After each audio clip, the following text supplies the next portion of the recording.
दोबारा किसी से मोहब्बत हो सकती है? इसका जवाब शायद किसी के लिए हाँ होगा तो किसी के लिए ना। यह कहानी है निशा नाम की एक लड़के की, जो अमर नाम के लड़के से बहुत ही प्यार करती थी। दोनों कॉलेज के वक्त से ही एक दूसरे के पक्के दोस्त हैं और अमर व निशा एक दूसरे को बहुत ही अच्छी तरह से समझते थे। सच में दोनों की बहुत ही गहरी दोस्ती थी। जब भी अमर को कोई मुश्किल होती तो निशा हर हाल में उसका साथ देती थी। इसी तरह जब भी निशा को मुश्किल का सामना करना पड़ता तो समझो किसी भी हाल में अमर उसके साथ खड़ा हुआ मिलता था। इसी तरह दोनों एक दूसरे का साथ निभाते गए और दोनों के बीच में गहरी मोहब्बत हो गई। वक्त के साथ साथ इन दोनों का प्यार ऐसा हो गया कि अगर भगवान भी इन्हें अलग होने के लिए कहे तो शायद उन्हें भी इनके आगे हारना ही होगा।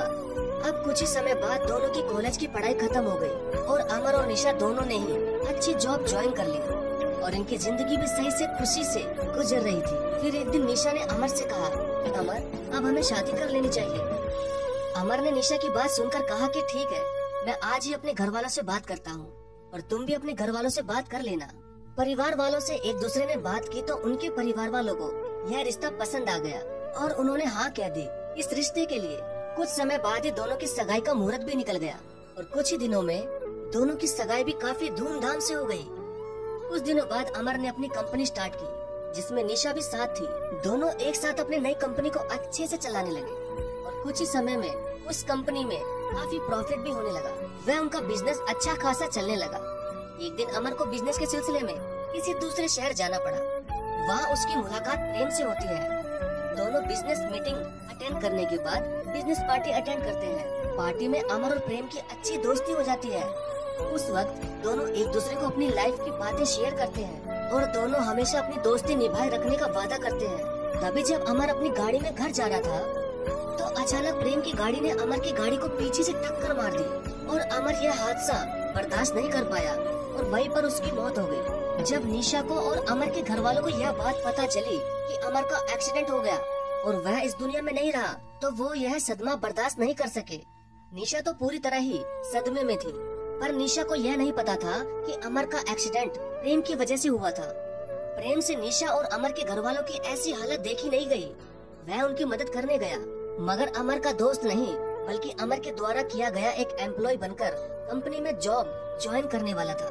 कंपनी में पहुंचकर उसने निशा की भी बहुत हेल्प की और अमर निशा की कंपनी को आगे बढ़ाते हुए प्रेम ने अमर के घर वालों को भी संभाला। प्रेम ने अमर के घर वालों को अपना परिवार बना लिया। अमर की छोटी बहन प्रेम को अपना भाई मानने लगी। अमर के पापा अमर के मरने के बाद पैरालाइज हो चुके थे। प्रेम ने उनका भी ख्याल रखा। अमर की दादी निशा को अपनी बेटी मानती थी। वह हर वक्त निशा से कहती थी कि वह कहीं और शादी कर ले, पर निशा उन्हें अपना परिवार मानती थी।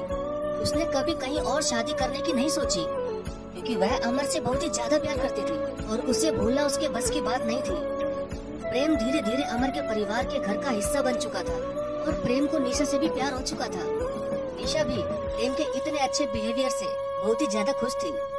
प्रेम का अमर के पूरे परिवार को संभालना निशा को अच्छा लगता था, पर प्रेम ने कभी निशा से अपने दिल की बात नहीं कही थी क्योंकि उसे डर था कि जिस दिन सच्चाई सबके सामने आएगी तो सब उससे नफरत ही करेंगे। लेकिन अमर की दादी को सब पता था कि प्रेम निशा को चाहने लगा है और उसकी दादी भी यही चाहती थी कि निशा की शादी हो जाए और सिर्फ प्रेम ही निशा को संभाल सकता है क्योंकि प्रेम बहुत ही समझदार और अच्छा लड़का था। एक दिन प्रेम का दम सा घुटने लगा क्योंकि अमर का एक्सीडेंट अब वह अपने दिल में छुपा नहीं सकता था।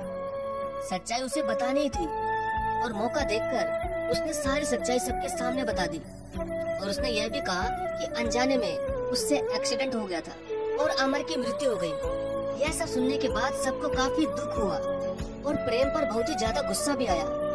निशा ने सबके सामने प्रेम के थप्पड़ मार दिया और उससे शादी करने के लिए भी मना कर दिया। लेकिन निशा के दिल में वह अभी भी एक अच्छा लड़का था, बस वह अमर के एक्सीडेंट को लेकर ही नाराज थी। कुछ दिन बीत गए। एक कंपनी में काम करने के बावजूद भी निशा प्रेम से कोई बात नहीं कर रही थी। लेकिन वह कहते हैं ना कि जिंदा इंसान को किसी के सहारे की जरूरत होती है, उसी तरह निशा को भी किसी के सहारे की जरूरत थी और प्रेम का नाम धीरे धीरे निशा के दिल में छपता रहा। मगर फिर भी वह प्रेम से बात नहीं कर रही थी। वह अभी भी उसे दोषी ही मानती थी। एक दिन प्रेम ने निशा को गुलाब का फूल देते हुए कहा कि निशा, माना कि मैं तुम्हारा दोषी हूँ, लेकिन सच में मैं तुमसे बहुत प्यार करता हूँ और तुम्हारे बिना मैं नहीं रह सकता। निशा ने अपना प्यार छुपाते हुए उसे साफ साफ मना कर दिया। इस बात से बहुत दुखी होते हुए प्रेम निशा को एक लेटर देकर चला गया। निशा ने जब वह लेटर पढ़ा तो उसमें लिखा था कि वह अमर की कंपनी का एम्प्लॉय नहीं है, बल्कि एक कंपनी का मालिक है। वह तो अपनी सजा भुगतने के लिए यहाँ पर आया था और अब वह हमेशा हमेशा के लिए जा रहा है। लेकिन प्रेम जब वापस अपने घर जा रहा था तो अचानक उसका एक्सीडेंट हो गया, लेकिन जैसे तैसे प्रेम बच गया। फिर निशा और अमर के घर वालों को जब पता लगा तो वह जल्दी से हॉस्पिटल प्रेम को देखने के लिए गए। और प्रेम को हॉस्पिटल में देखकर अमर के घर वालों को ऐसा लगा कि जैसे वह अपना बेटा दोबारा खो रहे हैं। और निशा को भी अपने प्यार का एहसास हुआ कि वह प्रेम से प्यार करती है और उसे यह एहसास हो रहा था कि कहीं न कहीं अमर भी यही चाहता होगा कि उसके जाने के बाद प्रेम से ही वह अपना रिश्ता जोड़ ले। और न जाने क्यों प्रेम के एक्सीडेंट से वह बहुत ही ज्यादा घबरा गई थी। निशा को प्रेम के बैग से डायरी मिली जिसमें प्रेम ने लिखा होता है कि वह निशा से कितना प्यार करता है, पर मैं अपने अनजाने में की गई गलती से डरता हूँ। उसने सब कुछ उस डायरी में लिखा होता है और उसमें खुद की फीलिंग, अमर की दोस्ती व परिवार का प्यार। यह सब पढ़कर निशा को एहसास होता है कि प्रेम भी उससे प्यार करता है और वह भगवान से प्रार्थना करती है कि प्रेम बच जाए, वह जल्दी ठीक हो जाए। भगवान ने भी उसकी सुन ली। कुछ ही देर में डॉक्टर बताते हैं कि प्रेम अब सुरक्षित है। फिर प्रेम के ठीक होने के बाद निशा उसका हाथ पकड़कर कहती है कि प्रेम, मुझे माफ कर दो, मैं भी तुमसे प्यार करती हूँ। उस दिन मैंने तुम्हें थप्पड़ मारा, उसके लिए भी सॉरी। मैंने तुम्हारी डायरी पढ़ ली है, तुम बहुत अच्छे हो प्रेम, और जो कुछ भी हुआ गलती से हुआ है। अब दोनों बहुत ही खुश हो गए थे। इसके बाद प्रेम निशा को अपनी बाहों में भरकर कहता है कि निशा, मैं तुमसे बहुत ही ज्यादा प्यार करता हूँ और तुमसे शादी करना चाहता हूँ। I love you Nisha.